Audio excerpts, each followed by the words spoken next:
세상 사람들이 기독교를 쉽게 이해하지 못하는 건 어쩌면 당연한 일입니다. 보이지 않는 세계를 이야기하고 눈에 잡히지 않는 가치를 말하니까요. 그런데 진짜 중요한 문제는 따로 있습니다.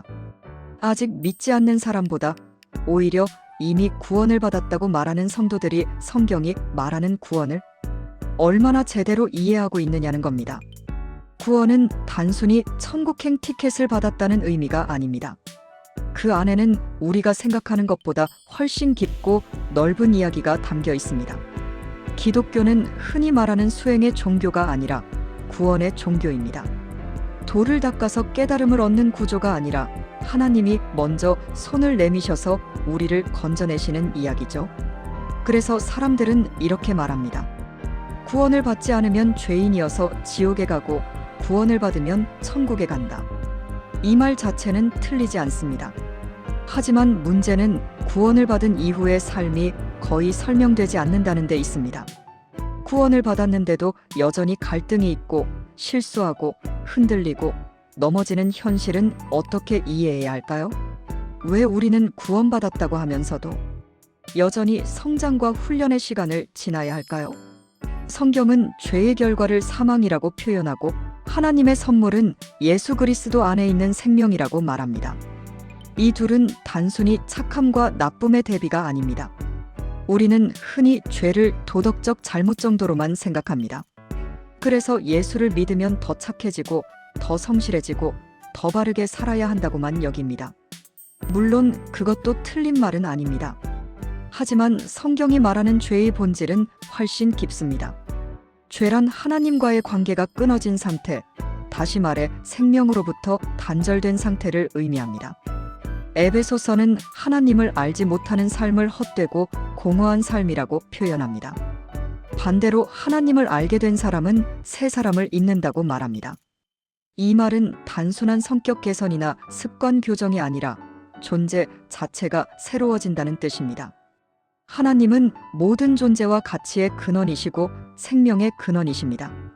그분과 연결되어 있을 때만 진짜 생명이 흐릅니다. 하나님과 단절되면 아무리 화려해 보여도 결국은 마르고 썩어 사라질 수밖에 없습니다. 예수님은 포도나무 비유를 통해 이 원리를 아주 쉽게 설명하셨습니다. 가지가 줄기에 붙어 있으면 열매를 맺지만 떨어져 나가면 말라버리고 결국 버려집니다. 중요한 건 가지가 벌을 받아서 마르는 게 아니라 생명에서 끊어졌기 때문에 자연스럽게 쇠퇴한다는 사실입니다. 마찬가지로 죄의 본질은 벌 받는다, 이전에 끊어진다는 데 있습니다. 생명과 단절되면 가치도 의미도 지속성도 사라집니다. 그렇다면 구원이란 무엇일까요? 구원이란 하나님과 끊어졌던 존재가 다시 하나님과 연결되는 사건입니다. 죄인이 의인이 된다는 말도 도덕 점수가 올라갔다는 뜻이 아니라 하나님과의 관계가 회복되었다는 의미입니다. 우리는 다시 생명에 접붙여진 존재가 됩니다. 그리고 그 순간부터 하나님은 우리에게 이제 생명답게 자라라고 말씀하십니다. 성경이 영생을 말할 때 단순히 오래 산다는 의미만을 말하지 않습니다. 영생은 성장하고 열매 맺고 더 깊어지고 더 풍성해지는 삶입니다. 씨앗이 싹을 틔우고 줄기가 자라고 꽃이 피고 열매를 맺듯이 구원받은 삶고 계속해서 확장되고 성숙해지는 방향으로 나아갑니다. 그래서 성경은 모든 사람이 죄를 범하여 하나님의 영광에 이르지 못했다고 말하면서 구원이란 결국 하나님의 영광으로 다시 부름받는 것이라고 설명합니다. 인간을 단순히 착한 사람과 나쁜 사람으로 나누는 게 아니라 소멸로 향하는 존재와 영광으로 성장하는 존재로 구분하는 것입니다. 하지만 많은 신앙인들이 여기서 멈춰버립니다. 나는 구원받았으니까 오늘 죽어도 천국 간다. 이 확신은 소중하지만 그 다음 이야기가 사라져버립니다. 그러다 보니 삶의 어려움과 실패를 어떻게 해석해야 할지 모르게 됩니다. 죄의 값이 사망이라는 말도 단순히 형벌의 언어로만 이해하게 됩니다.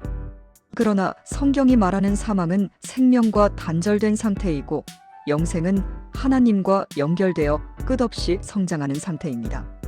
고린도전서는 사망을 조롱하듯 말합니다. 사망아, 내가 이긴 것이 어디 있느냐? 이 말은 우리가 완벽해서 실패하지 않는다는 뜻이 아닙니다. 오히려 실수와 연약함이 있어도 그것이 우리 존재를 무너뜨릴 수는 없다는 선언입니다. 하나님 안에 있는 삶은 헛되지 않습니다. 우리가 흘린 수고와 눈물, 고민과 흔들림조차도 의미 없는 낭비로 끝나지 않습니다. 우리가 신앙생활을 하다 가장 답답해하는 순간은 기대만큼 변화되지 않는 나 자신을 발견할 때입니다. 기도도 하고 말씀도 듣는데 여전히 부족하고 넘어지는 모습을 보며 낙심하게 됩니다. 하지만 성경은 그런 과정을 실패로 보지 않습니다. 자녀가 넘어지며 자라듯 하나님은 우리를 성장시키는 과정 속에 두십니다. 여기서 중요한 차이가 하나 있습니다. 대부분의 종교는 도덕을 목표로 삼습니다. 더 착해지고 더 절제하고 더 노력하는 것이 핵심입니다. 하지만 도덕에는 한계가 있습니다. 도덕은 용서할 수 없고 회복시킬 힘도 없고 생명을 주지도 못합니다. 결국 자기 힘으로 버텨야 하는 구조입니다. 반면 기독교는 하나님이 우리를 책임지고 길러가신다는 이야기입니다. 우리는 고아가 아니라 아버지가 있는 자녀입니다. 훈련도 있고 징계도 있지만 버림은 없습니다. 문제는 우리가 은혜를 너무 싸게 오해한다는 데 있습니다. 공짜로 구원받았으니 이제 끝났다는 식으로 받아들이기 쉽습니다.